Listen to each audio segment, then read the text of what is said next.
and welcome back to the OG Rivals podcast. I am one of your hosts, Myles, the Packer fan on this podcast, joined by my good friend Miguel Prado, the Bears fan on this podcast. I was looking for some kind of snarky thing to put in front of Bears fan, but I couldn't come up with anything quick enough. Bears So, fan welcome, is sir. good enough.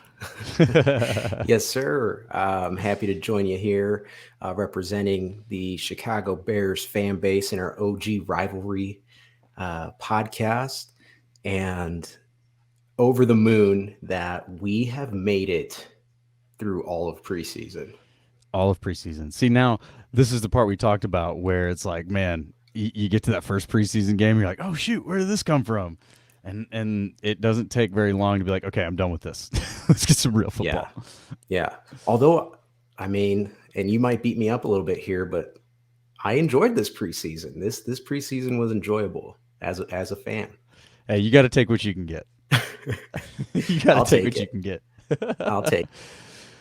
No, hey, fair enough, man. The Bears, I gotta say, you guys don't know what you're in for this season. You could be pleasantly surprised. You also could end up with a top 5 draft pick. So who knows?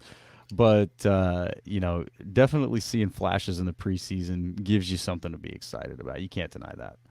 Yeah, and the bar is low, right? I mean, we don't know what we're getting as far as the 53-man team and how competitive they can truly be in the NFL season.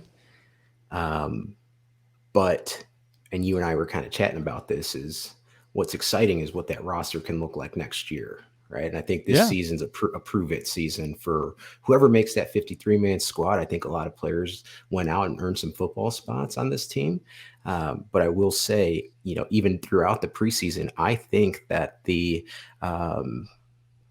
something to prove stays with a lot of these players, right? Because a lot of them are on 1-year deals. And I think that that's going to be what's exciting to watch as a Bears fan is that constant tryout, right? And even before hopping in the show said, this is like the last year that I can remember where I think cuts are going to be absolutely savage when it comes to, guys that could make a football team, being on the outside looking in. But that's, a tip of the cap to the competition that was brought in at position groups that we, in the past haven't had competition at. And that's, a front office move. But I don't want to go too far into my hype on my end. This show is going to be brought to all of our viewers and listeners, right, by Life Leaf Remedies. Yes, sir. Life Leaf Remedies. I don't have the Feel Better Today sticker, but we have a graphic right here. Yes, Life Leaf Remedies at Life Leaf. We want to help y'all feel better today. We are making effective natural remedies by combining cannabinoids like CBD, which you all have heard of and probably love, CBDA, CBG, CBN, and a lot more, CBC, natural vitamins, minerals, even fungi. We're bringing all of those things to the table to produce more effective, superior natural remedies to help y'all feel better today. And here for another couple days, we've got a free sample of our Immune Armor capsules. Get that immune system stronger today, y'all. You got those back-to-school bugs sneaking in your house because all these kids are going back and mingling all their germs together. You got to lift that immune system up before you need it. So get that thing stronger. Before the end of August, you guys get a free sample with every order that has a subscription. So check us out today at lifeleafremedies.com, and y'all feel better today. All right, man. Let's jump in. Yeah, absolutely. Take advantage of that 2 days left on that deal. And then also, if you enjoy listening to the OG Rivalry podcast, spike that like button, leave us a comment, subscribe, and talk about us at your next tailgate. Absolutely. Cheers to that, sir. Love it. Love it. Let's hop in. All right. So, what are we getting into first, man? Let's go right into stock up, stock down, right? I mean, I think this is a good time of the year. You and I mentioned, this is the highest volume of transactions that the NFL sees in a week's time.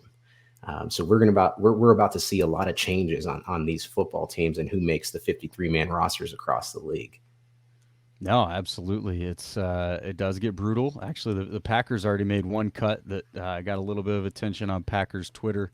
Ty Summers was cut loose after a few solid years as a core special teamer, backup linebacker, local native TCU Horned Frog here for where I'm at. Yeah, it was that was one of those. It was kind of savage. I think there was, he was kind of a team favorite, good guy, one of those good locker room guys. But hey, it's that time of year, man. You got to get down to 53 from, like, I think most clubs are at 80 right now, something like that. So yeah, it's a lot of tough decisions being made, certainly in the Packers organization, and it sounds like the Bears, man. You just don't know. Everybody's got to look over the shoulder, except those who have the last name of Fields. Yeah, it could be Justin franchise at this point. I think I've been pretty vocal here. So he leads off your stock up, stock down. Yeah. No, yeah. Justin, we're talking Bears whose stock is up. It's tough, and I've tried not to be a homer, and when you boil it down, that's what I am, right? I'm a Bears homer. That's what we are. It's part of the fun of this podcast. Yeah, absolutely. And I've tried to keep Justin off the stock up, just trying to be level headed and just take it rep by rep. But it was tough to keep him off the stock up this week, just with the performance that he had. 14 of 16. We talk about completions, 156 yards, 3 touchdowns, no turnovers, passer rating of 146.9 in a half of football. About as good as it gets, man. When you talk about ideal, perfect scenarios on how you would want, and I mean, outside of the first drive, you're a Bears fan, you're thinking, here we go. Offensive line looked just half asleep. Bears, I think they go 3 and out in that first series. And you're just thinking, oh, geez, here we go. And then boom, touchdown. And looking good doing it, right? I mean, just with that stat line alone, I think it does paint a picture of just how effective he is. But to stay here a little consistent on that stock up, I'm giving a nod to Luke Getsy and Andrew Janocko, who's his quarterback coach, who actually played quarterback under Luke Getsy at the University of Pittsburgh. So when you talk about understanding a system, understanding, that cerebral level of coach player and having that connected piece, Andrew knows what Luke wants, right? Like you'd have to think that continuity is there between him as an offensive play caller, as an offensive coordinator, and his quarterback coach, and what he would expect as far as mechanics, fundamentals, type of motion that he wants, moving the pocket, and Andrew being able to at that point communicate that clearly to Justin. Rep in, rep out. I think you're seeing that. I think you're seeing an off-season worth of hard work that coaching staff put into Justin. And we talked about that episode 1 is, as a Bears fan, what would you like to see? And it was, coaching and development. Let's definitely put some stake there. And I really like what they've done with Justin there as a coaching staff. And I'm going to give the Bears O-line, threw a little bit shade there in that first drive. I'm giving them a nod, Myles, because I'm not sure if you saw this, but a couple of weeks ago, Justin Fields took a late hit, didn't get the call. Right, offensive players are standing up for him, and that's a difference that we haven't really seen in the past under Matt Nagy. So he took a late hit here with the Cleveland defense on a run, and he slid, and the guy got him as he was sliding. Sam Mustipher, Larry Borum. I mean, every Bears player that was at or around the ball, next thing you know is scuffling with that Cleveland defense. I think that's a culture piece, right? Like there has to be a culture piece, and that's why I'm giving the nod. Surprisingly, across the offensive side of the ball that week. Yeah, look at that. I mean, shoot, man, we've been talking about it. Like, what are you going to expect out of this offense? But I think that performance, even with the kind of the scuffle you mentioned, you can't really ask for more out of a preseason game. So yeah, no, I got no disagreements there for you. I will say, might have wanted to see that kind of a stat line from Justin Fields sooner, but we're splitting hairs. It's the preseason. Who's your stock down? Yeah. Stock down. That O line depth, I think, scares me a little bit. Yeah, Um, and just gave the nod to that that starting offensive line in really coming together for those 3 touchdown drives. But beyond that, I mean, there was a strip sack when Trevor Siemian was in with the second team, the second unit. And so that just raises some eyebrows, right? Of like, oh, there's some uncertainty on that side of the ball when we're talking about depth. And I think that that's scary when you call Justin the franchise and then you don't have adequate protection. I think is definitely something that causes me alarm. And with that being said, Michael Schofield, he was brought in here to be, I talked about him being the floor. You bring someone like Michael Schofield in because you know what you're getting. And I just think it's been just a little bit, leaving a lot to be desired at that position. That when he's going out there, would just like to see a little bit more of that floor of like making solid blocks, making solid reads, but not quite seeing that. And so that's why I'm fading him. But I will say this: is I think he is a lock to make that 53-man team, but just would want to see some more from him, yeah, especially when he comes in. yeah. No, I mean that O line depth, man, that gets everybody. If you don't have a deep O Scary. line, yeah, it is. I mean, you're one injury away from your entire situation being thrown off. And I Yeah. got to say, I think the Packers have been, I don't want to say lucky.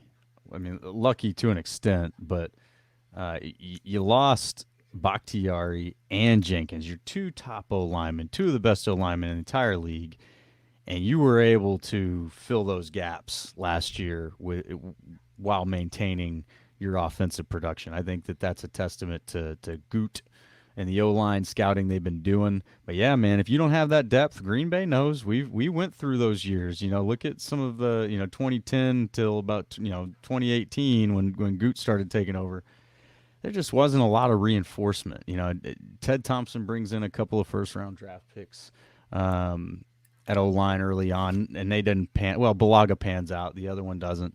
But yeah, man, for a long time in Green Bay, we were shouting that you need depth on that O line. You need that almost every year. You want to see a third to like a sixth rounder go to the O line almost every year. I think Yeah. is probably a good rule of thumb.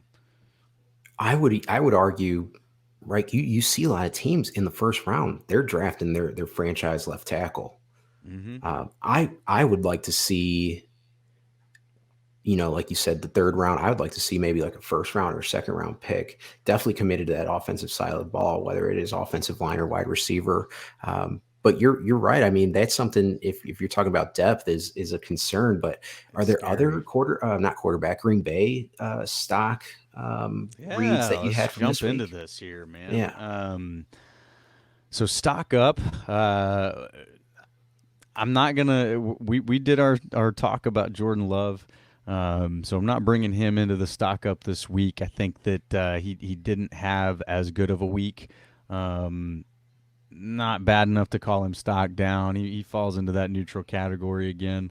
Um, Stock up for me. One is Jack Heflin. That guy has been a consistent just pain in everyone's ass during the preseason. He showed up. He's wrecking the defensive line, or I mean the offensive line from the defensive line. Um, he's part of the reason last week I trended up just the D line depth in general, and now he came in again and had another solid week. So Jack Heflin is one. Another one. Let's see here, Tyler Goodson. I mean, that guy. He's been stock up for a couple of weeks. If he doesn't make the 53, it'll be absolutely criminal, and somebody's going to get him on their 53. And then I don't really have a third stock up. That last preseason game was kind of crappy. I didn't really Yeah. like it. I thought that they came out real flat. but it was also kind of a strange third preseason game. You know, there and you and I are about the same age, so we have similar football memories.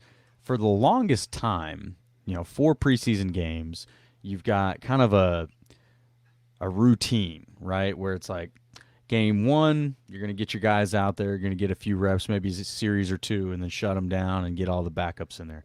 Game two, you're probably not seeing any starters. Game three was your dress rehearsal. And then game four, you're probably not seeing any starters again because that's where they were trying to make their decisions on the 53.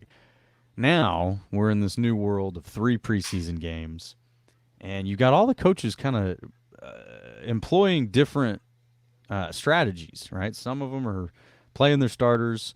The Ravens seem to be very excited about their streak of winning preseason games. Not sure why, but there's different strategies getting in for or employed all over the league. So it's just kind of weird. I was definitely hoping to see more of the Packers starters. So if I can go an early stock down would be the fact that we haven't seen the Packers starters for the most part in the preseason. From a fan's perspective, I want to see that. I want to get my dress rehearsal. Give me a series or two of who you think is going to be the 53. I want to see that. Am I mad about it? No. You watch guys go down. T.J. Watt gets injured the other day, and hindsight's all of a sudden 2020. It's like, whoa, why the heck are you playing these guys in meaningless games? All right, well, fine. But yeah, so we didn't get to see some of the guys we'd like to. I will give my third stock up to Romeo Doubs, just for kind of a full preseason and training camp. The guy came in as sort of a non-hyped, draft pick after Christian Watson was taken as the first receiver that we took, and we haven't gotten to see Christian Watson, but Romeo Doubs has looked like everything you want to see out of a rookie receiver or more. So I got to give him that third stock up spot. I think there's no question he makes the 53. And I'll say this. I think if the Packers were concerned at all about Christian Watson, you would have seen him play against the Chiefs. He went out there in warmups. He's been, practicing with full clearance. So there was no medical reason for him to stay out of that game. I think they are comfortable with where he's at and what they know about him. So, if I can make any kind of judgment on the Packers preseason overall, I think it was exactly what Matt LaFleur wanted. And I think that part of that is him not showing a damn thing that he doesn't have to show. So, well, let me just hop in here before you give us some of the stock down. I think that situationally, if you look at the two ball clubs, when you talk about the Bears and the Packers, they couldn't be more different as far as where they're at. Like when you talk about maturity to being a contender, right? Yeah. The Packers, I mean, you've said it, defensive side of the ball brought in a lot in these last couple off seasons where that is a championship level defense that can come out and be a top 10 unit, which, that deep playoff run, you need that. Yeah. And then on the offensive side of the ball, right? Yeah. Like you said, you have the MVP back there. He makes everybody better, right? A rising tide lifts all ships, and that's what Aaron Rodgers is. So when I hear you say, I'm a little bit frustrated with the preseason, I think situationally that is what you do when you are a contender, right? Is you don't put anything out there. You don't need to take the risks of having, your starters out there. And not to say that the Bears, that they didn't take a philosophy where they were giving guys time off in the preseason, because Eddie Jackson, Roquan Smith, I mean, some guys like David Montgomery that didn't see action until the last week, but Eberflus came out and said, hey, everybody is playing. Right? Everybody's playing every preseason game. It's just a matter of, like you said, how many drives, if they have a scripted drive to start the game. But I think that that is more appropriate for a team like the Bears, that you have a bunch of 1-2 year deals, right? Like Yeah. you're not out there holding your breath. What you need is the film to truly understand the cuts that you're making. And that's where I Yeah. would say is the difference in the playing time that we saw between the Packers projected starters and the Bears projected starters. And like you said, what LaFleur wanted, he ran that preseason and he executed. Yeah. And I would say with Eberflus, he probably did the same thing for where his team's at as far as being a contender or lack thereof. No, I have to agree. Totally agree. I when you talk about being at the different ends of the spectrum, you're right. The Bears don't have like your Kenny Clarks or your David Bakhtiaris, right? These guys who have been there for years and years and years now. Aaron Rodgers, obviously, but you've got a lot of younger guys or less proven guys that haven't been around the club for a while. I mean, obviously, it's a new organization with the coach, the GM. I mean, it's all new, and that's not to say that it can't be competitive, but philosophically, you're in a different place. You are. You're kind of establishing a culture. You should be. That's what you guys Yeah. wanted Nagy to be doing, and never happened. Well, Or it I was was going just to a shit say culture. the other thing I was going to say when you mentioned it was a weird preseason game, that's because Matt Nagy was on the opposing sideline, sir. I, I knew there had to be a Nagy comment coming in there, man. I was waiting for it, but yeah, I mean, you're right. Old senior assistant quarterback coach. I mean, if I'm Andy Reid, and I'll probably, I think at this point our listeners know I'm not a Matt Nagy fan, right? Like you're not. That's definitely not me. But if you're Andy Reid and I mean, you obviously groomed him, but you have to have seen the incompetency. I mean, you're an NFL head coach, and he played head to head against Matt Nagy. He coached against him, Mm-hmm. and you're going to bring him back and give him frontline access to Pat Mahomes. Gave him the keys to the Ferrari again, man. Golly. I don't know. I honestly, and that's where you can give him the benefit of the doubt about his skill set, right? And that's, I think you see that play out a little bit more obviously in defensive coordinators going to head coach. For whatever reason, that doesn't work out very often. And there's certainly cases where it has. But a lot of times, like Dan Quinn most recently, you got a guy who, Dan Quinn, when he was a DC in Seattle, one of the, I mean, the best in the game. I think I talked about it a little bit on one of our previous episodes, how just masterful that Seahawks defense was. You put him in as a head coach in Atlanta, he has some success, but he's got the worst Super Bowl loss maybe in history. And then he's not able to get back after, oh, we're going to bring the Navy SEALs in here. We're going to, try all these things. I give him credit, man. That guy tried everything. But then you plug him back in as a defensive coordinator again in Dallas, all of a sudden, this guy's got the magic. So I Yeah. think that there's a certain, I don't know. I think it takes a certain type of coach to succeed as a head coach, and that's, well, duh, man. Well, you have But no. I Well, think, I agree. You have to be a leader of men, and you also have to be a teacher, right? You have to yeah, teach, all phases of the and game. You can't all just phases you of the can't be a game. good quarterback coach and become a head coach, right? Like I think you do have to truly understand the coordination of all phases of the game. Exactly. And with that being said, is I saw this, and I can't remember the handle of who tweeted this, but they said, and I think they put it perfectly, is Matt Nagy wanted to be a play caller, and Matt Eberflus wanted to be an NFL head coach. Right. And like when I understood like that messaging, and when you mentioned the all phases of the game, right? That's, you need somebody that doesn't have their nose in a play sheet, right? Because football is won situation by situation, right? Like, and you have to read those situations. There's a lot of statistics gurus out there, right? The number guys with the probabilities and percentages on what plays to call at what time with situational football. But you can't do that and run all four phases of the football of the football game, you know?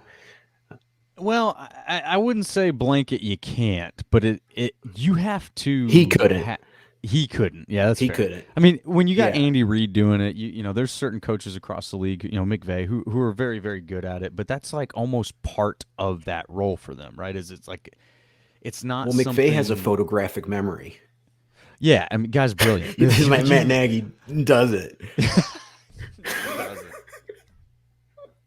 Come on, man. Don't. Doesn't. No. Does it? Does it? But But I but know that's I what I hear what you're mean is saying like because, the people but who are those the are play callers, they're like that's just a phase of it for them that they're like, look, I know how to do this, so just let me do it. I'm gonna do the rest of this too. But then you get the guys who are like, no, no, no, this is my job as head coach to call yeah. plays. It's like, well, that's part of it. That's like 10% of it, maybe less than that. I don't know, but But it's they're certainly head not coaches. significant. They're head coaches in the NFL that they are more of the exception than the rule. I would say Yeah, because it's you have to be hyper focused on everything that's going on. And at that point, I think you rely on your coaching staff maybe a little bit more, oh yeah, um, to also drive that message home. But very different NFL head coaches in Chicago than years past.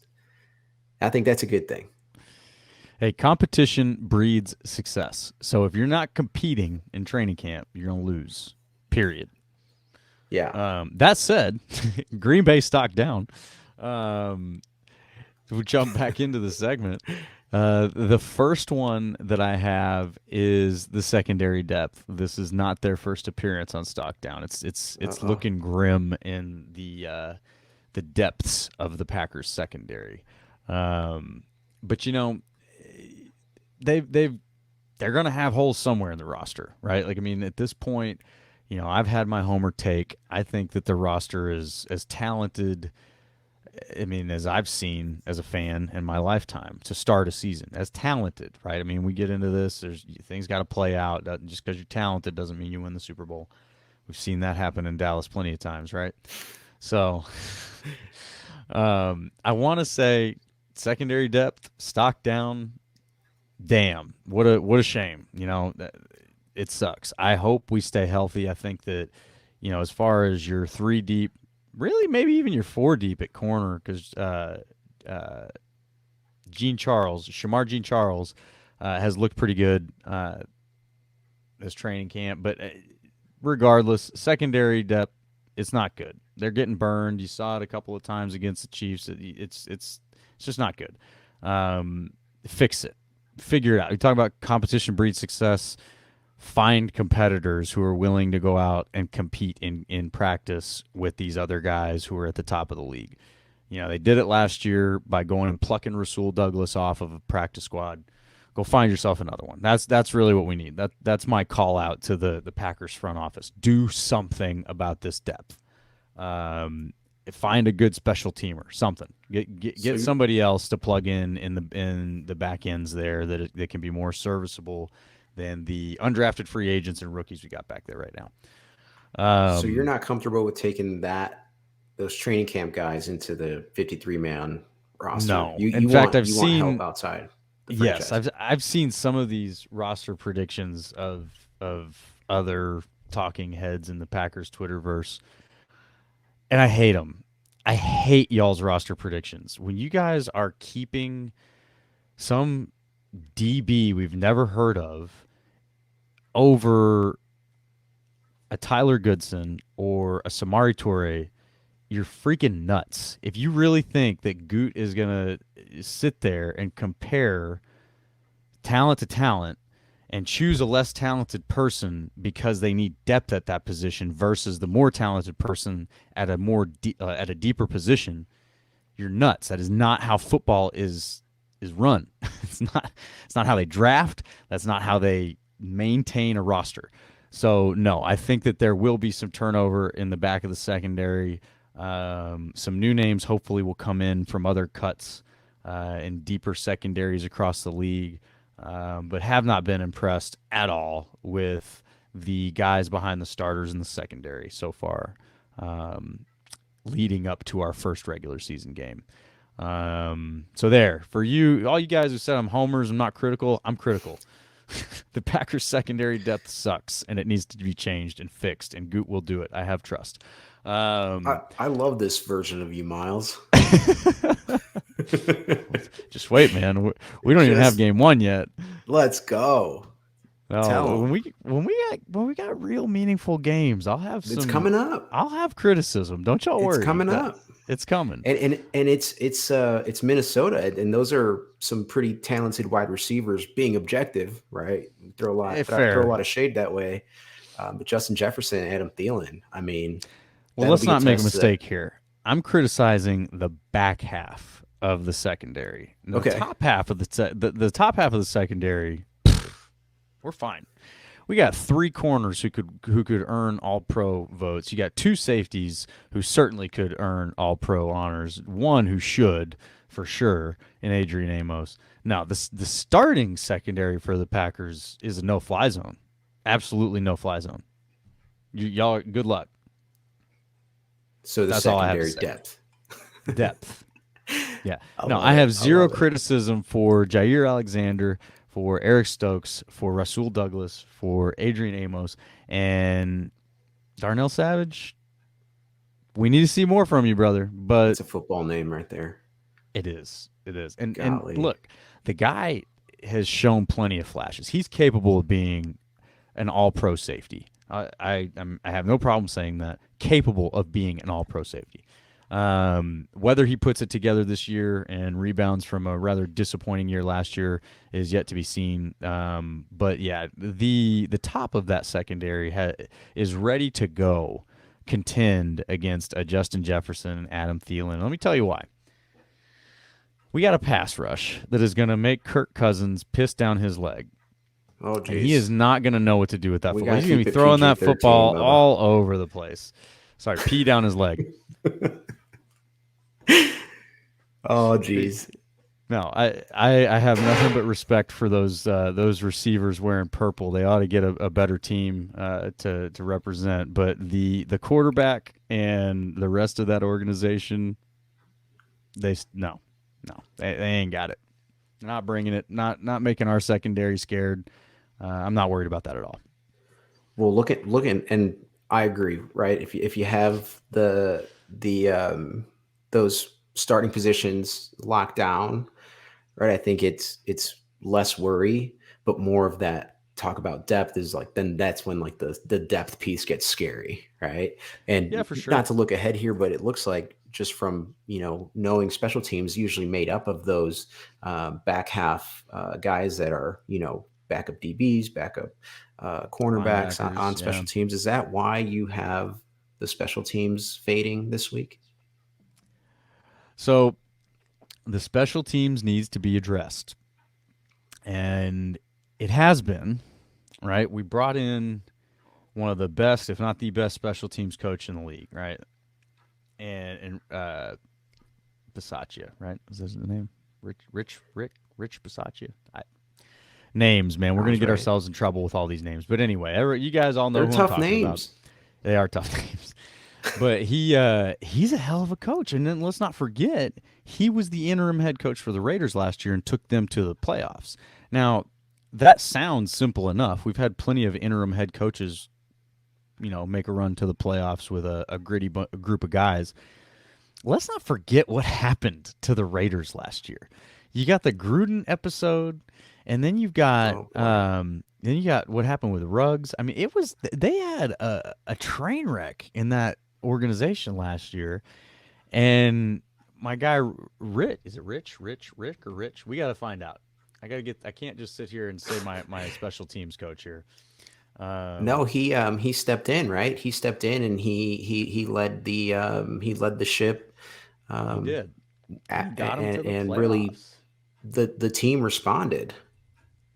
They did. And I think if there's anything that you want to see from Rich Bisaccia, there we go. Now we can settle that. If there's anything you want to see from your special teams coach, it's a guy that can fire people up. Now, that guy took a locker room last year that had every reason to just trip over their own feet for the rest of the year. And they didn't. He fired them up. He rallied around Derek Carr. You got the right folks in the room, and you went and you made the playoffs, man. I think that's huge. In that situation when you're going to lose your head coach mid-season to some bullshit drama, and you're going to, you got other things going on with players. That's tough, man. That is a tough thing to overcome and make the playoffs doing it, and not some slouch of a division. You know what I'm saying? I mean, that's not that's a tough division over there in the AFC West.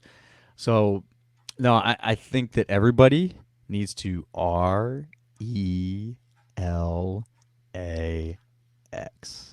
So Because soothing. Rich Bisaccia got us. He's okay. There you go. Now, we got to say I have them on the stock down list here because they looked like garbage, hot garbage, a dumpster fire against the Chiefs. Guys, you can't be worse than you were losing in the playoffs. I mean, the special teams is why the Packers lost that game. It's just objective. You can't get worse than that. You brought in an excellent coach. The talent on the special teams, I think, is something that we need to see what happens in the regular season. Because, again, starters were not playing. And they have made a point to say starters are going to play on special teams. Your defensive starters, maybe I don't know if any offensive starters make sense, maybe some tight ends or something, but you're going to have starters playing special teams. So when your special teams looks like hot garbage in the preseason, when your starters aren't playing, it's not as meaningful to me. It's easy, I think, for Packers Twitter to jump on this one and go, oh, no, here we go. We'll literally never have good special teams. We did everything. We changed the scheme. We changed the players. We changed the coach. We did all the things. Well, you guys are all trying to make some kind of judgment in preseason. Can we stop? We have to have underreactions in the preseason. Well, we can't have overreactions in the preseason. I have to fade them because they played piss poorly against the Chiefs. But I have them fading with the parentheses relax, right? Like, we just got to relax. We got an excellent special teams coach. Your starters were not playing. We just got to let it see. We got to see how it plays out in the regular season, and give this unit some time to come to fruition. So they are stocked down. This is me being critical on a group that needs to have somebody be critical on them, but I think that we all need to relax a little bit and realize that this is not the postseason. This is not the real special teams unit that we're going to see in the regular season. We just take it for what it is. So I just went ahead and moved them over to stock up for you.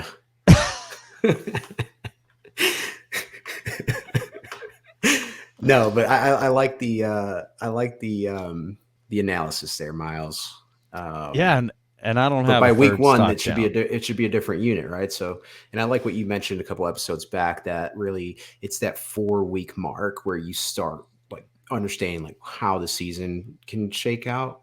I know Lovie Smith used to call it 4 quarters in the season, right? Every few games, I think it was like 3 games, he would break the season into quarters, and just it's different football, at different times of the year, so keeping an eye on that special teams moving forward is going to be important. I have a quick little stat here, right? Because I'm not as concerned with the 3-0 number, which is the Bears record in preseason, than I am with 3-2. Does 3-2 mean anything to you, Myles? I see what you're saying there. Let's talk about it. First of all, I have a question. Oh, wait. Never mind. I know why this happened. And so is this accurate? This is accurate. Are you sure? So for the listeners, right? For the listeners, 3-2 is the difference in top 100 players from the NFL Network top 100 players that are voted on by the players. But hang on. The Bears brought in 3 that are playing this year, and the Packers have 2 on the list that are playing this year. But hold on, because this list is about last year. Well, yeah, but you also want to be mindful of going into this year. These players are top 100 players. Wouldn't there be another name that belongs on that list if we're just trying to tally franchise Right, but against franchise? so Devonte Adams is a top 100 player for the Las Vegas Raiders. Does that make sense? But he got voted in that top 100 for the season that he played last year with the Packers.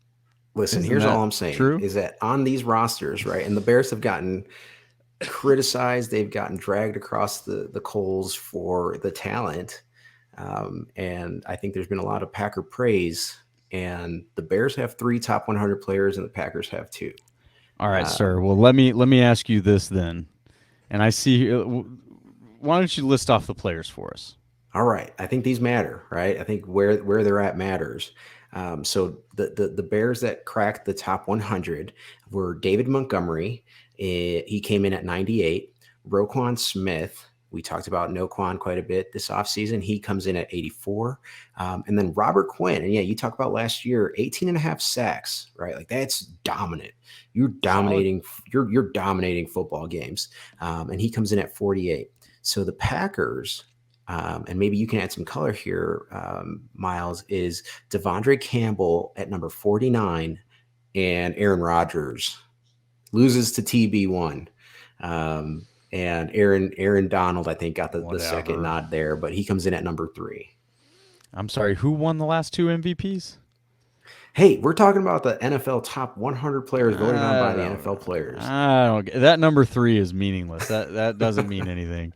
I will say, and actually ask this question straight up: who do you want on your team, David Montgomery or Aaron Jones? I like David Montgomery. You want I David Montgomery I more than do. Aaron Yeah. Jones. Yeah, I want David Montgomery. So Absolutely. I think it's absolutely criminal that Aaron Jones is not on this list. I think it is insane. You guys have no idea what you're talking about. And I realize I'm talking to all these top 100 NFL players. These Yes, are I NFL sound like players. a They don't know. total jackass saying that. Yeah, I had to stay silent there for a little bit, just to let that one marinate a little bit. But I will say this, right? Aaron Rodgers being number 3, I think he's an X factor, and I said it earlier, right? When he's under center, all 10 other guys on offense are exponentially better, just because he is so cerebral when he's out there reading defenses and slicing them up. Um, but I would say this stat, Myles, caught me by surprise. Not necessarily the 3 Bears. I would have imagined, like you said, Aaron Jones being up there. Obviously, have to account for Devonte Adams. He's a top 100 player easily. How I think Adrian this just Amos surprised isn't on me. this list is insane. Adrian Amos is one of the best safeties in the game. He should be on this list. And the other one is David Bakhtiari, So Jair I would say this Alexander. is so these These are guys. NFL players. This isn't like Well, journalists and beat right. writers that get to vote here. So I wonder if that has an effect, right? And that's rhetorical because I think it does. I think is it a popularity contest? A little Yeah, bit, but a not little not bit. entirely. I do trust the judgment of the players certainly more than journalists. I think well last year certainly Bakhtiari was out pretty much all year. So I mean, if you're basing your performance on or your judgment on 2021, yeah, he's not in the top 100. Same thing with Jair Alexander. If he plays, he's absolutely a top 100 player, but he didn't. He only played a few games last year. How Adrian Amos isn't on this list blows me away. I just don't get it, man. The dude is. We'll have plenty of examples to show when the regular season gets started. But I mean, he's. You're a Bears fan. I don't have to tell you too much about Adrian Amos. He's a great leader. I mean, there's plenty of stuff that he's done in the offseason to point to that. But the plays that he makes on the field are instinctive plays. This guy is not just back there playing just robotic fundamental football. This guy is flying around the field, and he is making those DBs around him better. If I So believe. you're not taking this well at all. No, I think this is ridiculous. I love this stat. 3 top 100 players for the Bears this season, all expect to be suited up week 1 against the Niners. And then Aaron Rodgers, number 3 overall this year. I think it's So exciting. do we have a segment for predicting who finishes in the top 100 from this season? We Yeah, should I probably was have that actually about segment. to say this is the last top 100 without Justin Fields. Fair enough. Fair This is enough. We'll it. see. We'll see. Receipts, episode 5. Yeah, that's right. Receipts. There we go. No, Rasul Douglas is another one who should probably be up there, and I think that's a little bit easier to understand how he's not going from practice squad to where he did. So it's like, well, is he that, or did he just have a hot streak? I get it, but yeah, I don't like this setup. I don't like it at all. I usually love the top 100. I usually think that the players get it pretty well right. They definitely missed on a couple of guys in this one. I don't know why, but oh well. Yeah. Well, we'll keep an eye on that moving forward. Any predictions on next year's? Oh. Well, the obvious one would be, this will be the last one without Christian Watson. You think so? Yeah, Oh let's yeah, put that on the receipts for yeah. sure. I think that one needs to be on there. This will be the last top 100 without Christian Watson. Timestamp is 45 minutes and 49 seconds right there.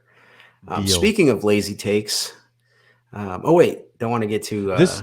So yeah, let's jump into this. We got the your side of the street. Okay, Yeah, we're supposed to be keeping our sides of the street clean.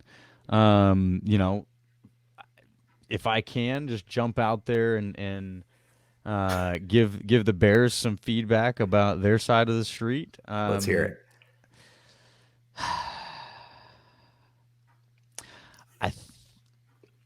I see. I don't want to be a I don't want to be a Get it jerk, off your man. chest. Get it off your chest. This I is what just the think you segment's guys. for. Hey, we're a I think rivalry podcast, right? Like let's remind people that's true. we're, We do have we're a to dig in a little rivalry. bit. Yeah, We gotta dig in a little bit. No, I go think for you it. guys are gonna have a rude awakening about your offense. I think that, and I said this a little bit last week, and now that you've gotten a beautiful game from Justin Fields and your offense, and you got even more fool's gold to look at, I think that it's gonna be an ugly year, man. And I think you should just brace yourself. All right. Well, I will say this is that the challenge week 1 couldn't be a better litmus test for that sentiment, right? The Niners have an It's a tough incredible team. defense. They Yeah. have an incredible defense. And what I will say back to the rude awakening is where I feel it's reasonable. It's that most of the faith is in the system and Luke Getzey, um, Okay. and less on winning the getting open because of route running. Right? It's more of he's scheming them open. Right? And that's a Hmm. critique that I've seen on Twitter is he's throwing to wide open receivers. The Packers have historically led that statistic, that category that they capture of open Separation. receivers. Yeah. It's always Green Bay, right? That's leading that. So that's got to tell you, right? Like they're scheming their guys open.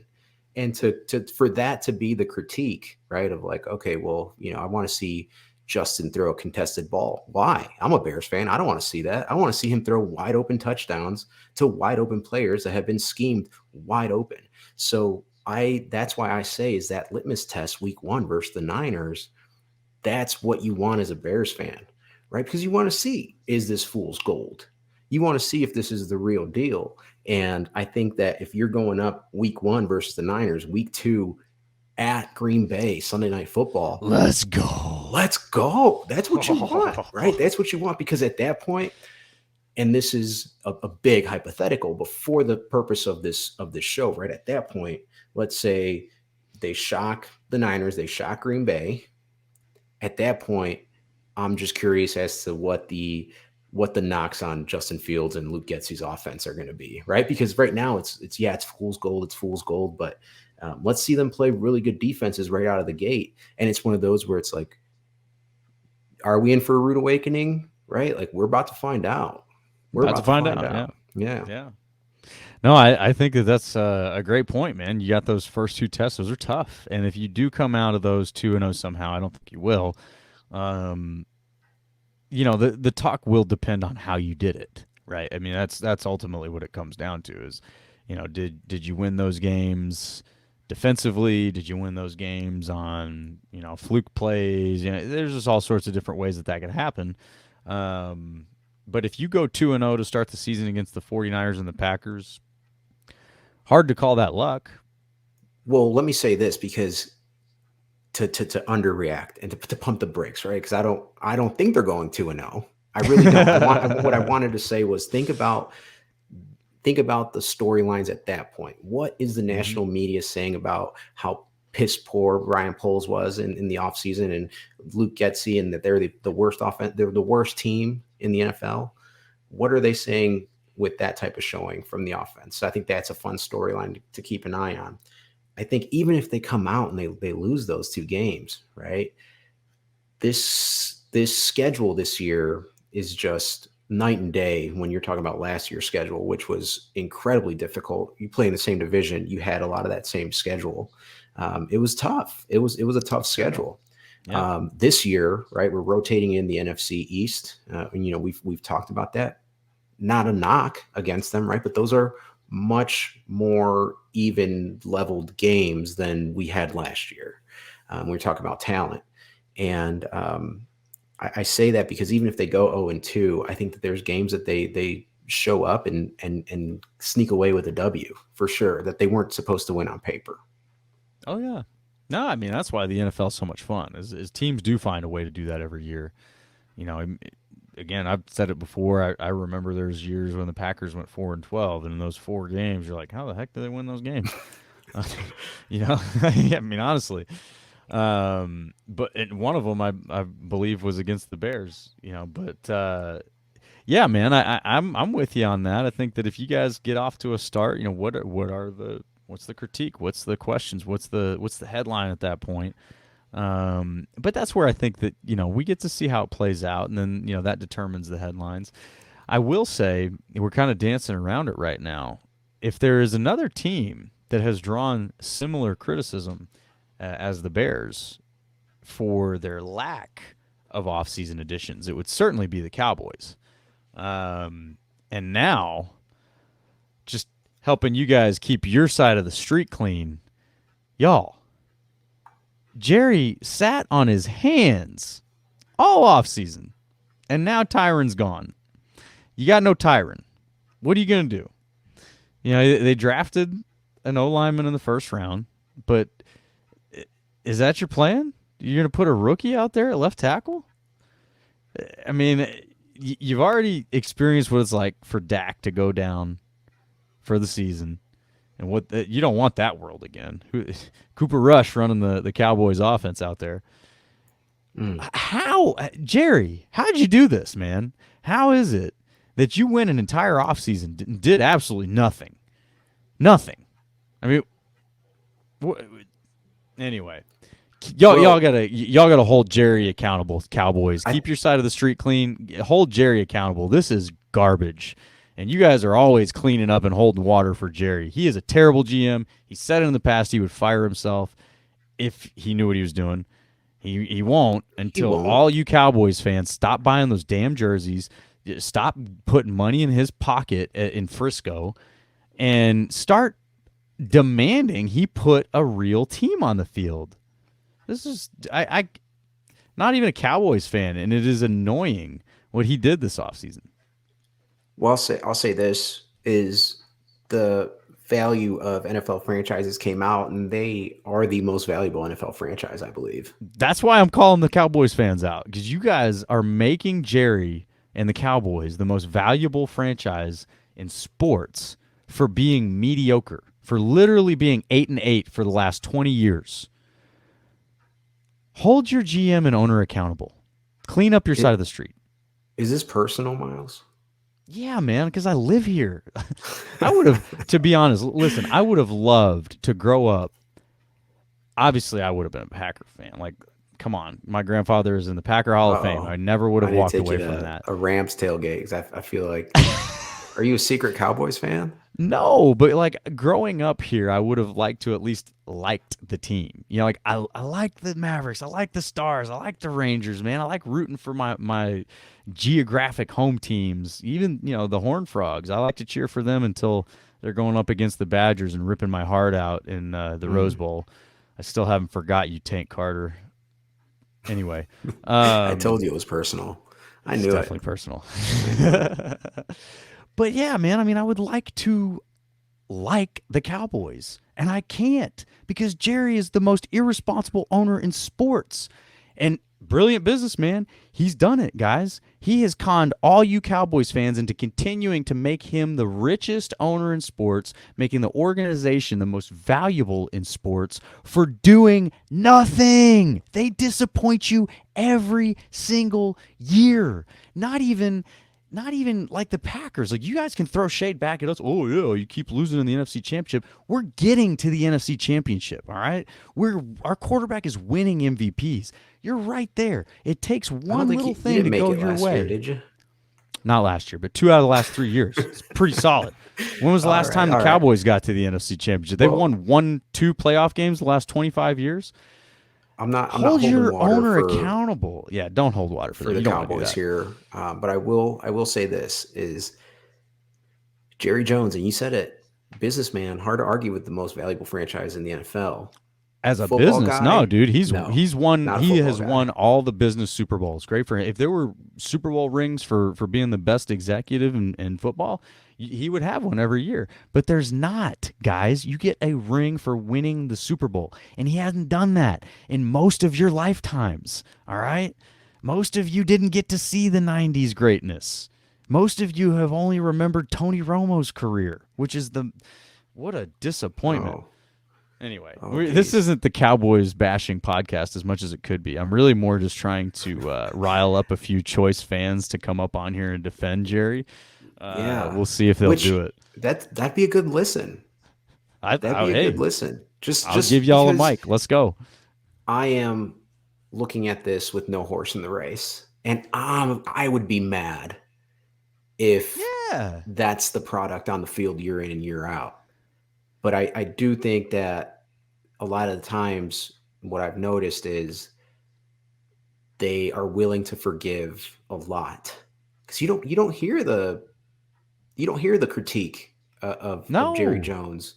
That's why I'm Um, telling you, Cowboys fans, clean up your side of the street. Hold that man accountable to win you some games. Quit bragging about being the most valuable franchise in sports. You don't get a trophy for that. You don't get a ring for that. You will never go to the Super Bowl because you're the most valuable franchise in sports. Stop.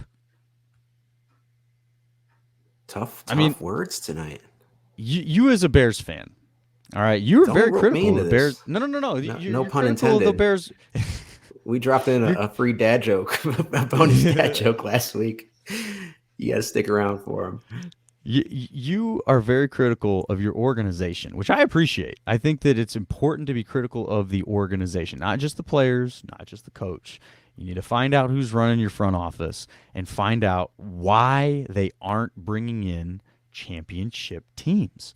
I mean, if Cowboys fans, if y'all were Bears fans, or not, sorry, not Bears fans, Browns fans or Jacksonville fans or, you know, Lions fans or Viking, like these fans that have just never experienced greatness. They've never experienced that just like iconic team. It'd be different. But you have. Y'all, like, the 90s Cowboys were America's team. You should be holding Jerry accountable to get back to that as a GM. And for 30 plus years now, or almost 30 years now, not 30 plus, you haven't done it. You make the Cowboys the most valuable franchise in sports with your bandwagon well, you can't even call them bandwagon dollars because they're not winning. But the Cowboys become the most valuable franchise in sports because of the dollars the fans are spending. Right? Why are you fans spending your dollars on a losing team? I don't get it. That's tough to rationalize. Yeah, I That's don't tough. understand it. Yeah. That's why I want one of these Cowboys fans. I know one of you is just all red in the face right now, ready to MF me. I can't wait.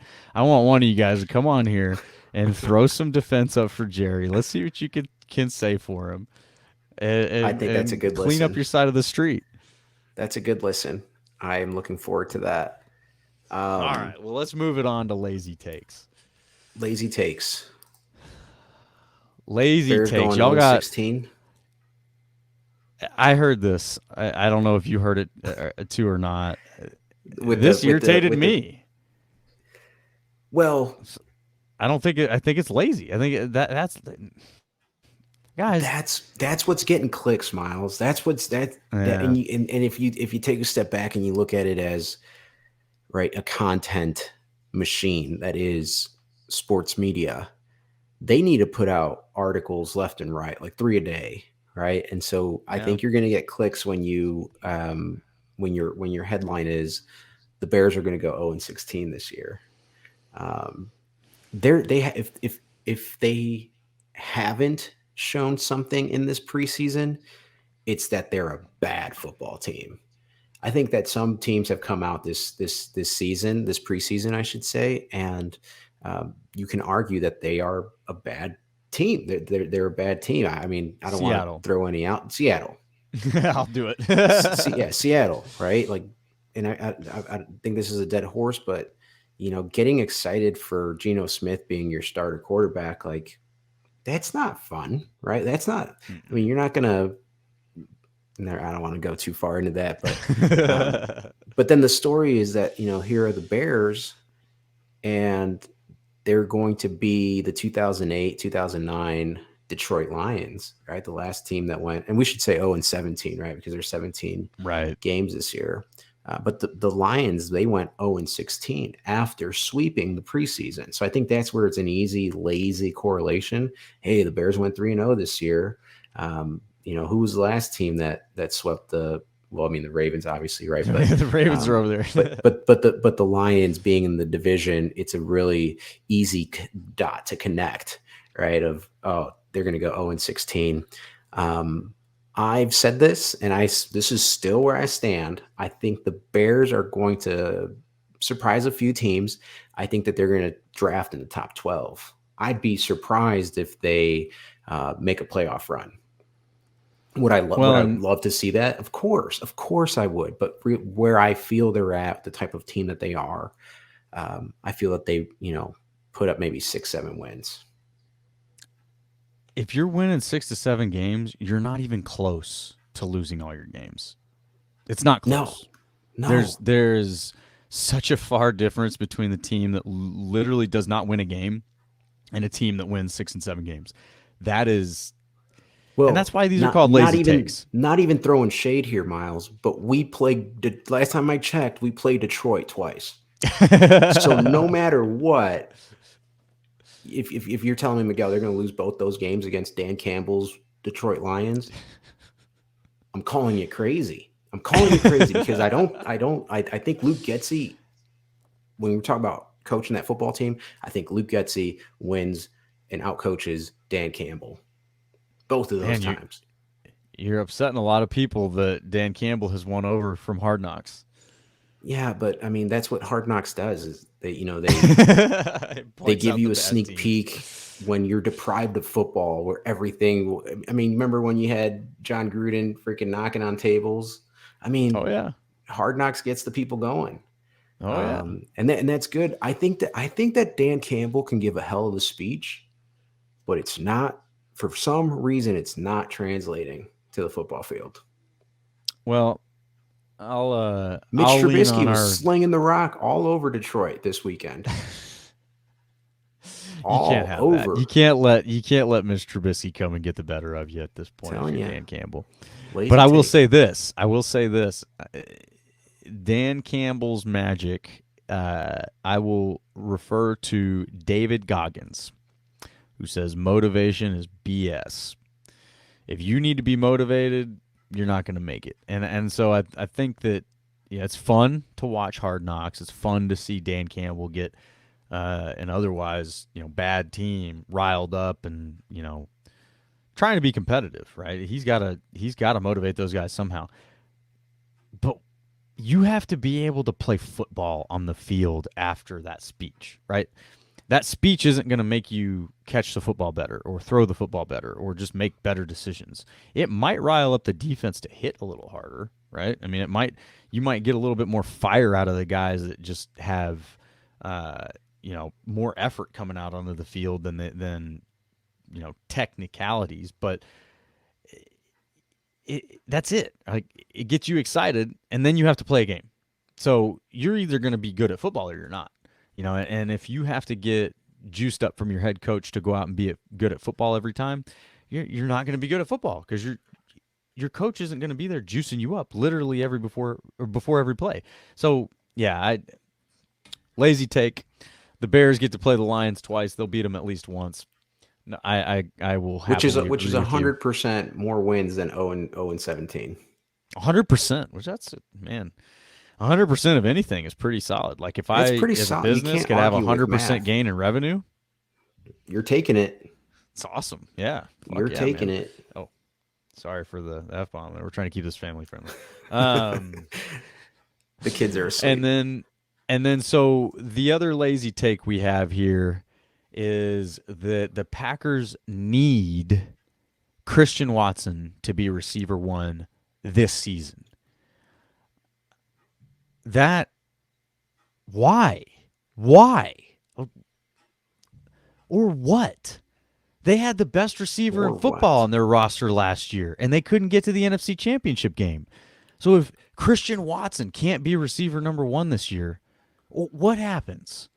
So it's one of you brilliant pundits out there that think that Christian Watson or the receiver one position for the Packers is the end all be all. Y'all point to me when a receiver one actually won a Super Bowl for somebody or even got them there. And I'll throw T.O. out there for you. T.O. gave you the most heroic effort you can ask for from a receiver in the Super Bowl against the Patriots when he was playing for the Eagles. And guess what? The Eagles lost. Guys, Randy Moss was a record-breaking receiver for the Patriots in 2007. Guess what? The Patriots didn't win the Super Bowl. We could go on and on. A receiver one does not win you a Super Bowl. Let it go. Christian Watson can be receiver one next year, the year following. Doesn't freaking matter. They have plenty of bodies in that room that are capable of catching a football with a back-to-back MVP throwing it to them. Let it go, guys. This is a lazy take. Let it go. Let Christian Watson develop into what he's going to and enjoy it. Period. I can tell Rant we're getting over. close to the regular season because Miles getting heated up tonight. I've been sitting on Well, these for a few days now too. yeah, I It's can I like, can tell. Well, hold on, because I want to say this right for your take on the NFL top 100 players, where you said that Christian Watson is he's on the list next year. I would argue that he would need to be a wide receiver one to even to get crack on the that list list next for year. sure. Yeah. But that list doesn't determine whether the Packers make the playoffs or win the Super Bowl. And that when I hear somebody say that the Packers need Christian Watson to be receiver one this season, or else whatever else is, it's a lazy take. It is a stupid thing to say, guys. It's just the guy is full of tools. We've talked about that. He's a magnificent weapon. He is a young man. He's got to develop. He needs to lift weights. He needs to study the playbook. He needs to spend time with Aaron Rodgers. He needs to put his feet on the field. The Packers offense will go and score points whether Christian Watson is on the field or not. And if you don't believe that, you haven't watched football. And you certainly think that the back-to-back MVP isn't enough to go score points for you, which is, please, somebody stand up and defend that take. I'll get my popcorn ready. Well, this is a great storyline for me. I want to keep an eye on Christian Watson, obviously, and I think as long as, like you said, as long as Aaron Rodgers is under center, I mean, I don't think you need as much and plus that's not a pivotal position right now, because Aaron Rodgers bridges that talent gap across the board.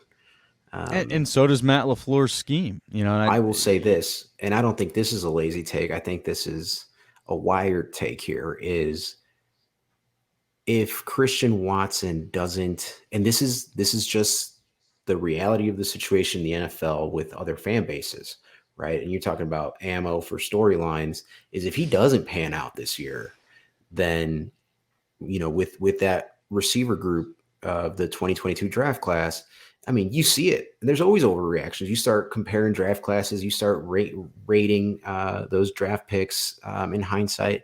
And I think just because he was, and correct me if I'm wrong here, he was the first wide receiver that the Packers took off the board. Is that correct? I think Traded up that's for him. where He might as traded well up have been a for him. first round Traded pick. up for him. I think that's where was, expectations are that he contributes significantly this year. Yeah, and I mean, look, I'm not saying he doesn't contribute. He's going to contribute, and I think he'll contribute, to the tune of probably around 500 yards and 3 to 5 touchdowns. But that's doable. Yeah. I mean, that would be Aaron Rodgers. Aaron Rodgers is going to throw for 4,000 yards. Yeah, so, but what we're looking at right now, and what people need to watch for with this offense, I think what you'll see this season versus what you've seen in the previous 3 from Matt LaFleur's scheme, because it is Matt LaFleur's scheme,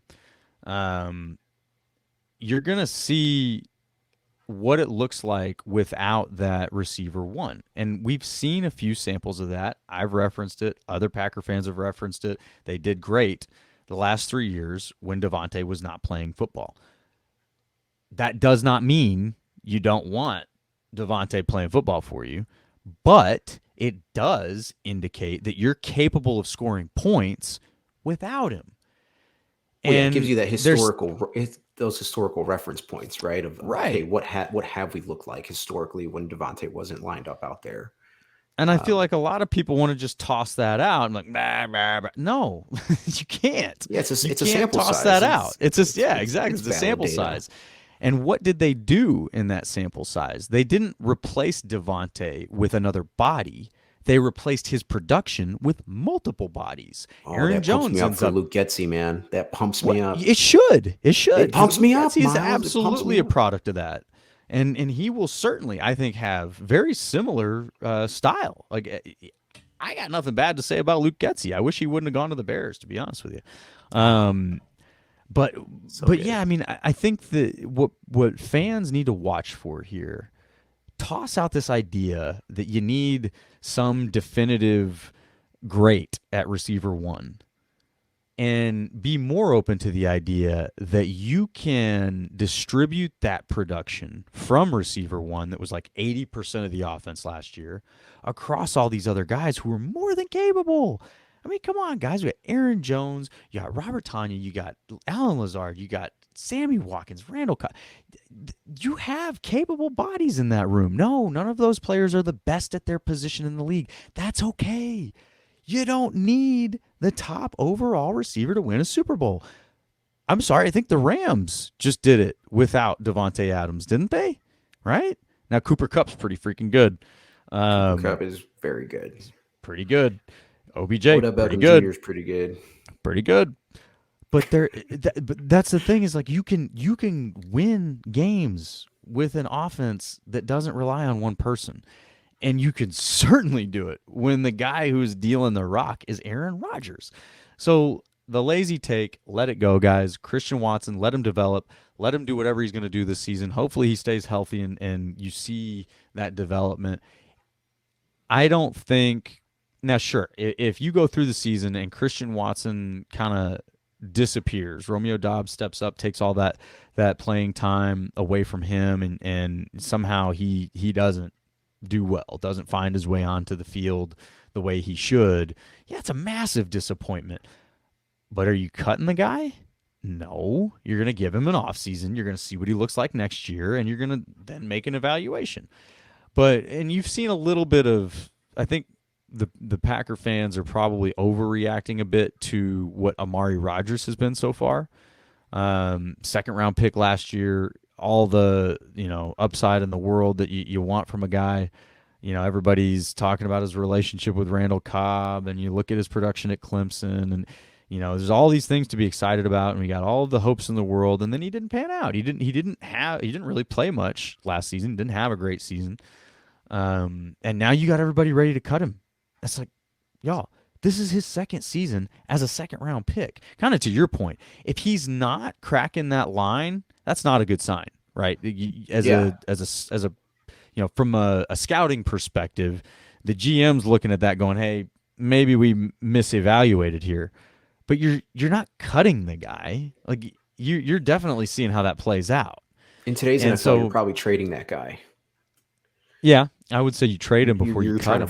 You're trying to flip the value, right? Like, but you have to give him that, especially the first to the second year guys. Now, second to third is a little different, but what we have to acknowledge is going into the first year, how much of an offseason rookies don't get, right? Half of their offseason, I would argue some of the most valuable part of the offseason, they're in the draft process. They're running combine drills. They're getting ready for the draft. So when you as a player can have that full offseason with your team, well, it's just a different mentality. I mean, you're in the weight room almost day one after the season ends. You're with your coaches, you're with your teammates, you're training in the offseason with different people in different ways. You are 100% focused on that for a full offseason. That can change a guy. That's why you always heard Mike McCarthy talking about the leap from year one to year two. But if you don't see in year one to year two, you don't see a jump, that's a big concern because of that difference that I just pointed out. You give them that year 2 to year 3 to see if anything changes, and at that point, no. I mean, that's where you have like a N'Keal Harry situation with New England.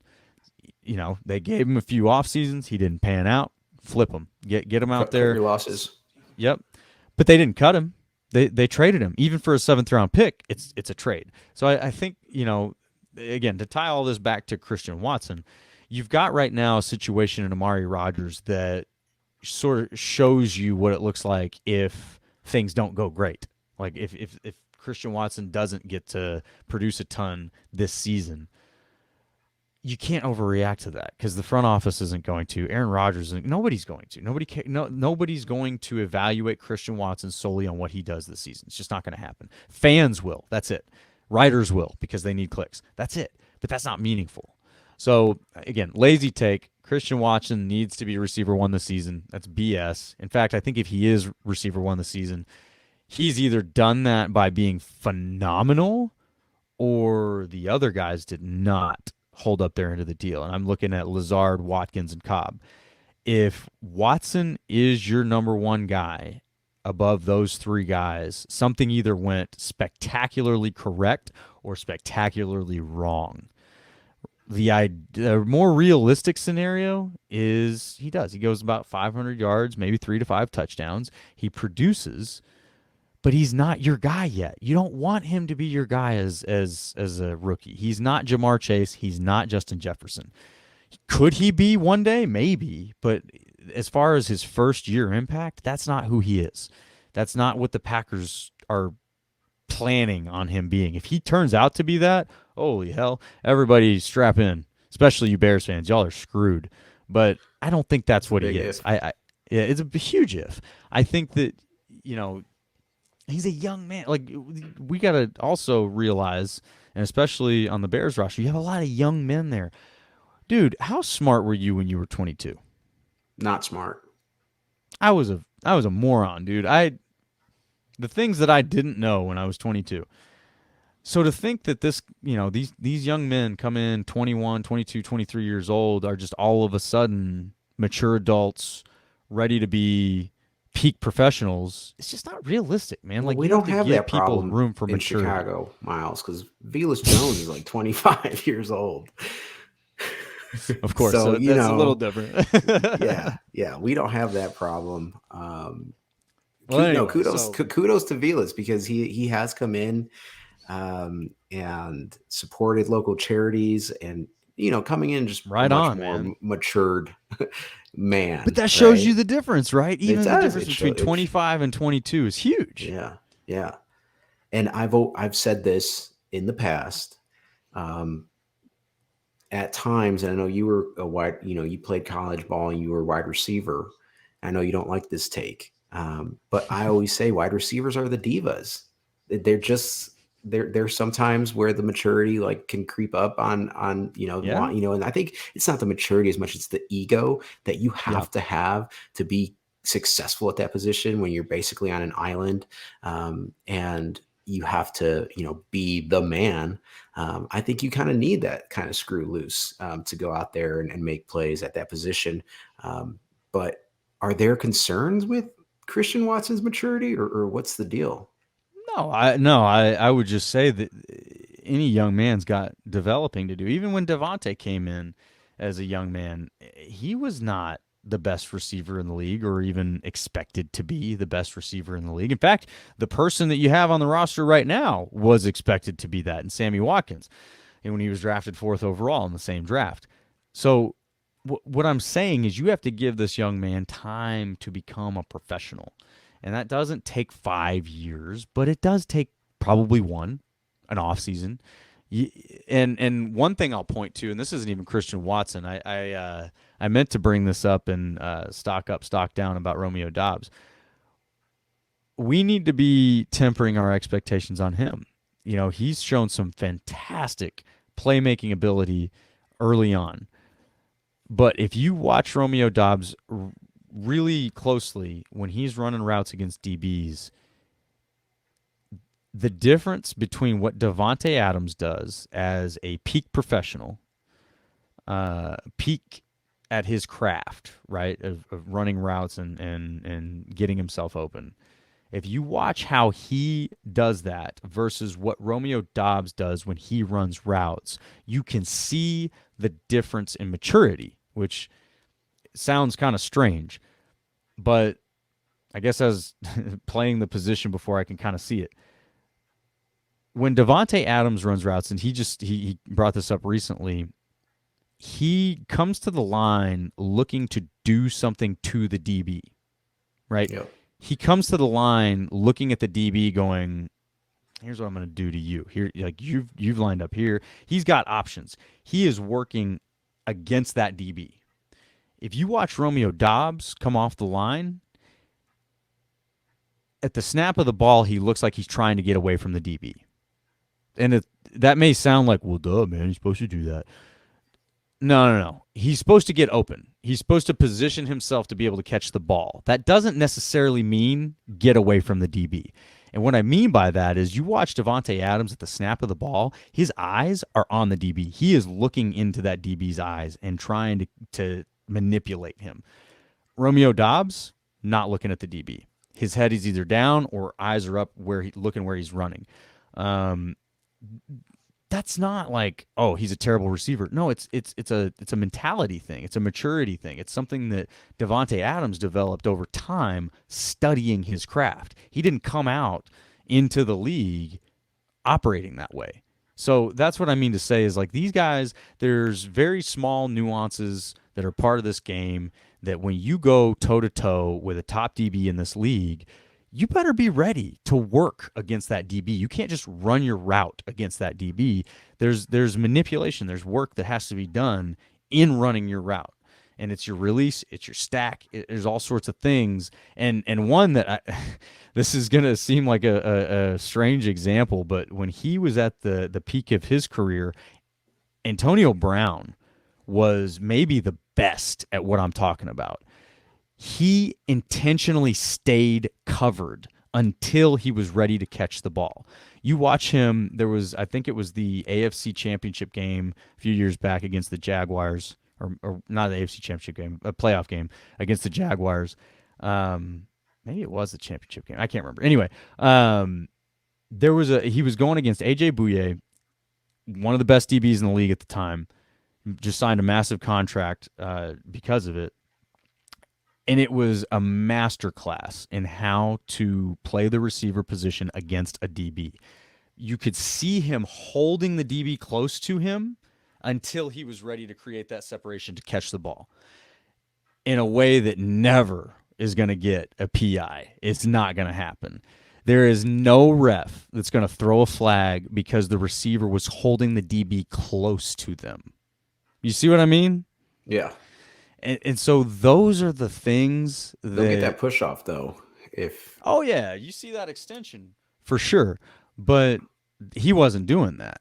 And again, these are so subtle things. You got to watch them when they yeah, happen and kind of, nuances.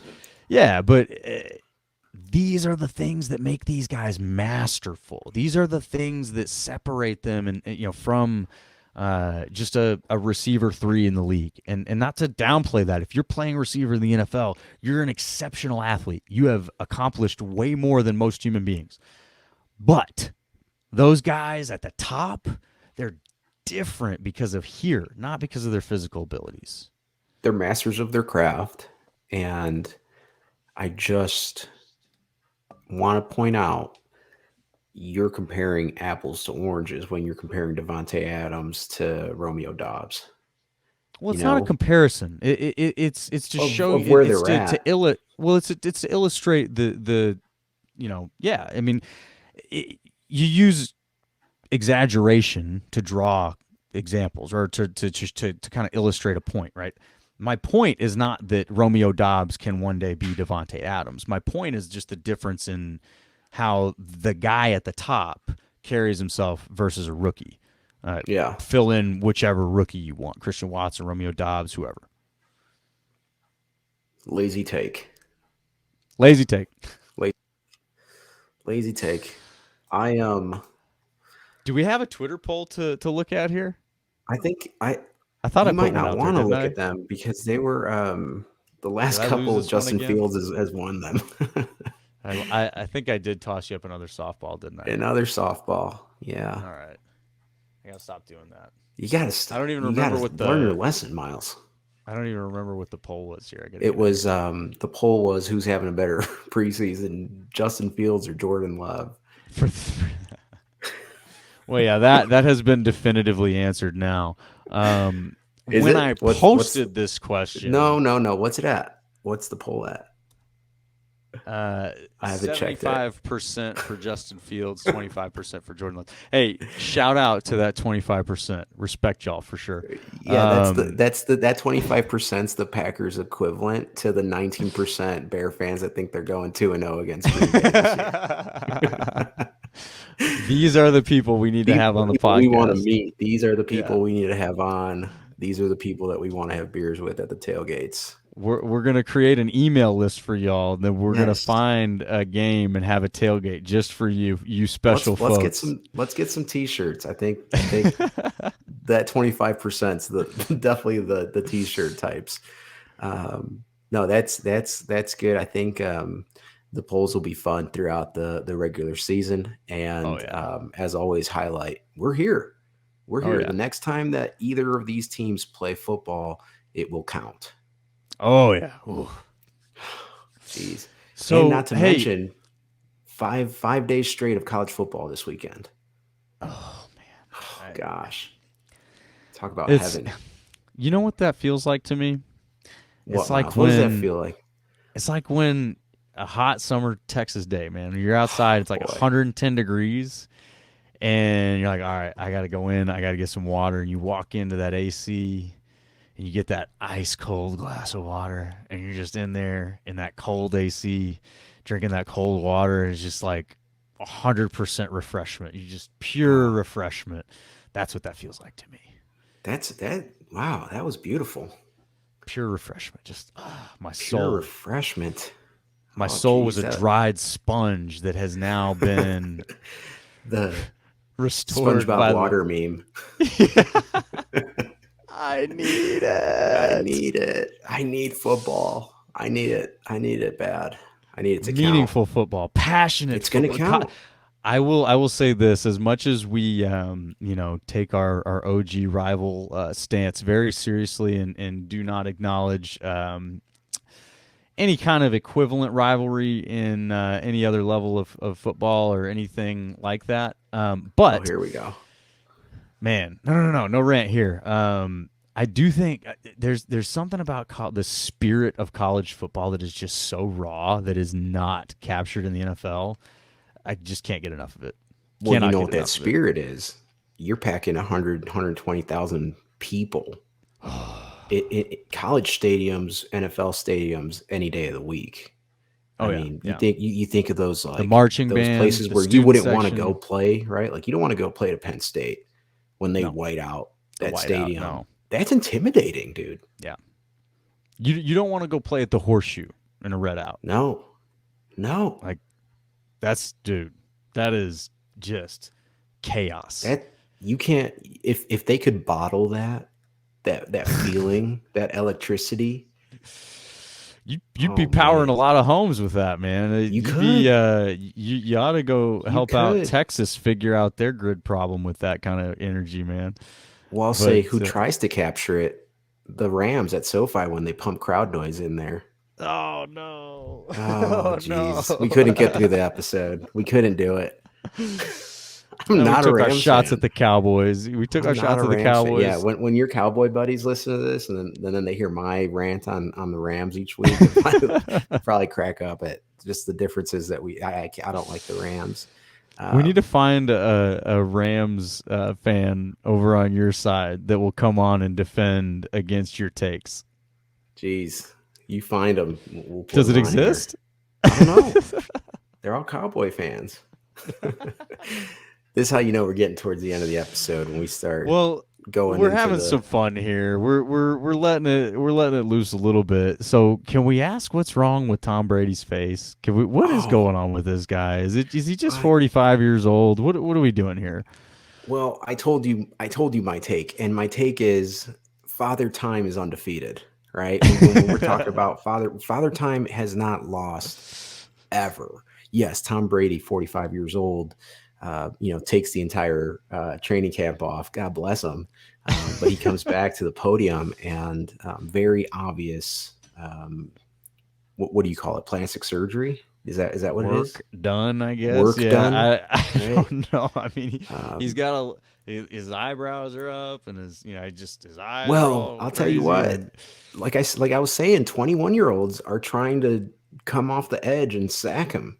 Right. Yeah. And these are 20. You talk about the age at that. Yeah, maybe you weren't too smart at 21, 22, but Myles, what kind of shape were you in?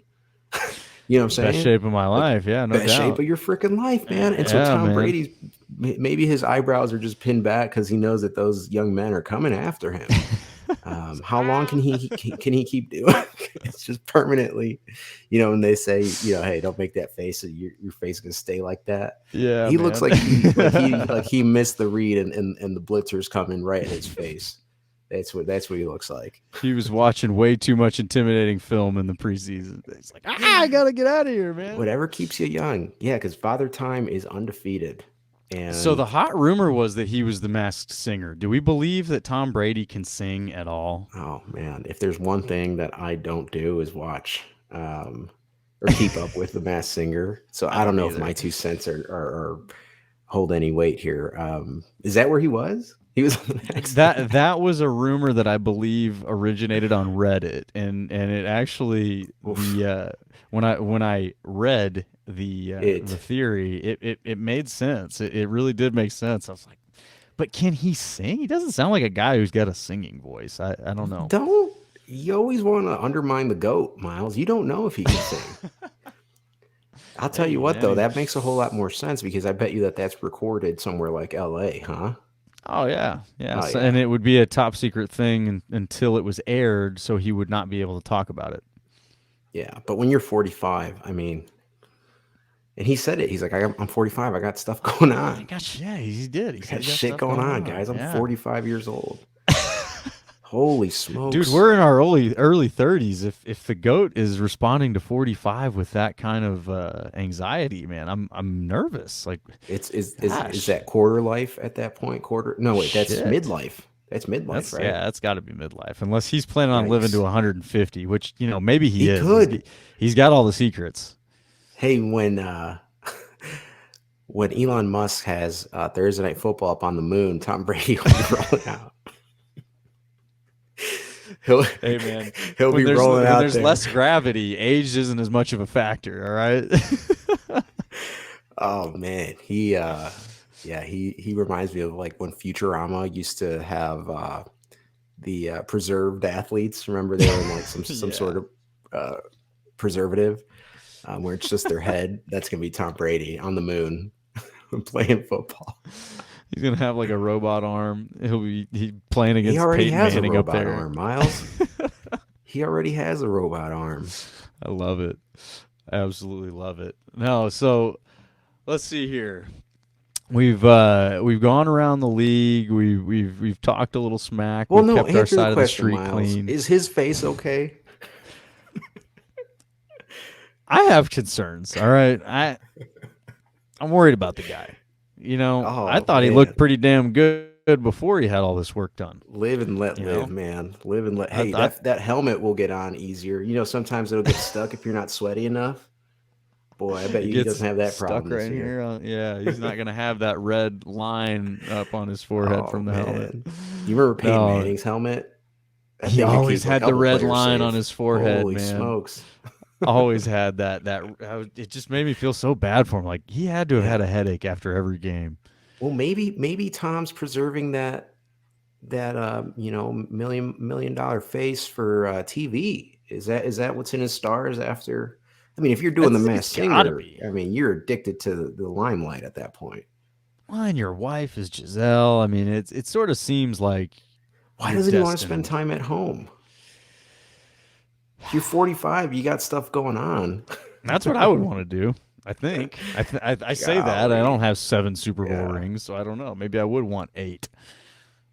What God. is it? What is there left to prove? It's Adam He's Schefter, right? Or tossing Ian Super Bowl Rappaport. trophies across boats, dude. Like he's like, They fine. caught We it. dropped They that caught it. one. We dropped that Yeah. one. I got 6 more in the back. It's fine. Let it sink to the bottom of this harbor, and it'll be fine. Yeah, the guy Man. doesn't care. No. You If they ever ask you the trivia question, at what point do you stop caring about Super Bowls and Super Bowl trophies? It's the after 7th one. number You're 6, you're tossing that off a boat. after number 6. Yeah, after That's number where it 6, is. they all don't mean as much. That's where it is. What were I we think his talking face about is okay. earlier?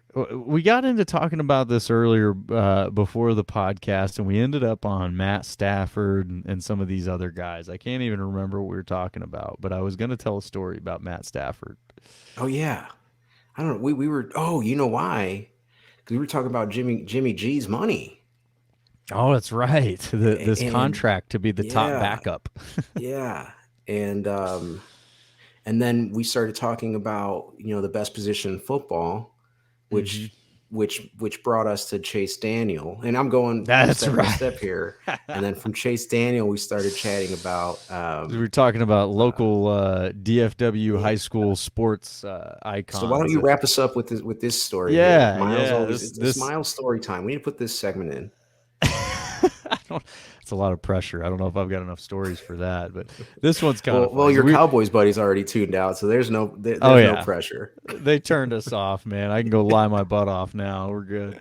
No, so this, I guess, growing up in DFW, in the early 2000s, there were quite a few young men that went on to be professional athletes. So we got Chase Daniel down the street at South Lake Carroll, and the quarterback that took over for him was Greg McElroy, who went on to win championships at Alabama, and he's on TV now, and then so we start talking about that era of things, and Matt Stafford was also in the area. He graduated in '06. Well, one of Matt Stafford's teammates was Clayton Kershaw, and that high school, Highland Park, had an especially good baseball team that year. I can't imagine why. Clayton Kershaw slinging the heat that he was. I distinctly remember our baseball team making the playoffs that year and playing against those two in the playoffs. Clayton Kershaw threw against us. The only player to even make contact with a pitch was one of our guys who actually went on to play for the Detroit Tigers. So we had a major league guy too.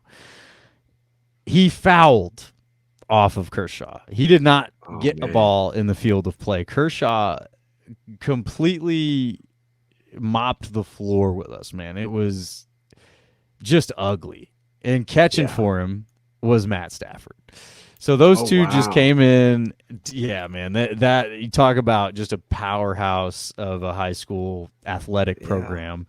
Because Matt Stafford was a state championship quarterback that year, getting ready to go to Georgia to play. Um, but yeah, let's go ahead and win a baseball championship too, which I believe they ended up doing. So Wow. yeah, pretty spectacular folks coming through DFW back then, and I think there's still some great players coming through here now, but I'm Oh not as in yeah. tune with it. Oh But yeah. yeah, that was a pretty wild time. You got Greg McElroy on one school, you got Matt Stafford in another. You just can't get away from him even when you're not playing football. So it was interesting time. Yeah. If you haven't had the opportunity and privilege to go check out Friday Night Lights in Texas, it's beautiful. Oh It's man, beautiful. got to do I it. mean, you're talking about some stadiums that put college programs to shame. To Um, shame, not even like yeah, compete with them. They put them to no, shame. it's to shame, Yeah. and it's very competitive. I had the privilege of, because of my time in the military, I got to go watch Hawaii high school ball. And then when I lived in Texas and stationed at Fort Hood, we lived right behind the high school stadium that all four local high schools put money into. So Oh, this thing was a perfect. cathedral. It was Yeah. beautiful, and got hearing the band, and just to the love of the game that I had. Me and my wife would always say, "Hey, let's go check out a football game." So we'd always check out the local kids, and got to see some guys before they went to on their college careers. And it's special. It's special to see that Oh that level of yeah, competition. Yeah, but Southlake guys, huh? Just man. That Super they've Bowl been just champion Matt producing, just Stafford. cranking them. Well, Matt Stafford was Highland Park. Um, Okay. Chase Daniel and Greg McElroy were the Southlake guys. But yeah, I mean it is. You're right. Texas high school football here is it's It's a religion. everything that people have made it out to be. It's special, man. I mean Yeah. and it this kind of I guess kind of goes into another story. I believe this was the same year actually. I went to a playoff game. We were already out of the playoffs between Southlake and Trinity, and that was to give you an idea. This was in 2006. To give you an idea of how big of a matchup that was, they broke the record nationally, the national record for attendance at a high school football game with 44,000 people. 44K. 44,000 people packed in Texas Stadium to watch two high school teams go at it. And I'll tell you what, dude, that was still to this day one of the most physical football games I have ever seen. There were at Like it. least 3 hits where helmets came off. Oh I mean, it wow. was just, and it was a 1 point game. I mean, it was a hell of a game, man. It just, and that's what you're getting when you watch football, high school football in Texas. It's some real competition. You're likely watching a lot of guys that are about to play on Saturdays. Well, So hats off to Texas and the Texas high school ball out there. I think it's worth noting, our is the Texas team good enough to beat Bishop Sycamore? get out of here with that. Hey, I it's would the love to one see the year matchup. anniversary. It's the 1 year anniversary from that debacle. They they lost what, 44 or even more. How I does think it that was an happen? embarrassment. How do you get Embarrassment. to that point? Like, how is it that you passed all these other checks? Like Bishop's. ESPN. ESPN. I just ESPN. We said it last week, right? So when you're talking about how do you pass those, how do you check off those check boxes? unreal, man. Just massive incompetence. Massive incompetence. I Oh mean, my man. God. I don't Hey, know how but you I let think that that happen. that was a good little story about the best position in football, and some of the Yeah. personal connections you have with some of those guys. That's awesome. Yeah, it was cool to grow up in this area and see those guys grow up at this, in the same area. But no, man, I think we've had a pretty healthy conversation here. Do we have Yeah. any final notes about what is to come here? Well, I thought about this, and cuts are tomorrow. Yep. They're 53 man teams are due by the afternoon, and then we know that there's the waiver wire. So I think our next episode can be a game week, right? Like we just go through the flow of what a pregame episode feels like, looks like, and and really get into the Minnesota game and the Niners game and some of the expectations. We'll have 53 man teams by then, and just maybe give our outlook, one last outlook on the season. And then obviously we can revisit after week 4. Check in. Should we run through, and maybe we do like a 1 through 4 and do picks, like week Well, 1 through 4. let's do pick picks ahead of on the time? season. We'll do the season Do overview. the whole season. Okay. And I think we can move away from stock up, stock down. Just we had those analysis throughout the preseason. Let's give our season overview, and then let's dedicate probably a significant part of the show to those matchups. And we can get into expectations, predictions for the game week. Here we go. I hope y'all are ready. Here we go. And Thank I hope you, y'all thank have you for some, sticking around, y'all. I know Yeah. that there's been some activity on Spotify and on YouTube with some engagement, and if you've made it this far, you've made it through our very first preseason together. And Yes. I really do enjoy having these conversations with you, Myles. Me too, I think man. that they're like you said, they're healthy. And I am getting a whole different experience in watching the games, which is Yeah. fun. Yeah, no, I agree with that, man. I actually am paying attention to the Bears a little bit more. Oh, geez. Hey, they'll grow on you. No, they won't. Oh, man. Oh, No, man. if you have Hey, stuck but why around don't- this long, thank you so much for being part of this thing. And why don't you leave us a comment so that you can tell us exactly what we should be talking about, since you've joined our production meeting for the next episode. Yeah. And More- while you're at more it, of what, less of what? spike the like button, comment, Yeah. more what, less what. Tell us what you think. Tell us you want to come on the show to defend your team because we've got terrible takes about them. Whatever it takes. Share the episode on all your social medias, and of course, talk about us at your next tailgate. And this episode brought to you by Leaf Remedies. We are doing everything we can to help you guys feel better today. We are building superior natural remedies using cannabinoids like CBD, natural vitamins, minerals, fungi. Shout out to the mushrooms. We're combining all those things together to create better remedies to help you take care of yourself and your family. And right now, we're trying to give y'all every opportunity to take free remedies. Subscribe to an order, get some free immune armor capsules, armor up, get your immune system beefed up because the fall's coming, the winter's coming, the back to school bugs are coming, all of it. To get it strengthened, get your immune system in the weight room, and start feeling better today. All right, man. All right. Beautiful. That's a wrap. Well, with that being said, I'm signing off tonight with 3 players in the NFL Top 100 with a nice bear down for y'all listening at home. And I will sign off with 3 Packers from 2021 also in the top 100. Oh, my goodness. All right, y'all. Thanks for listening. Go, Pack, go.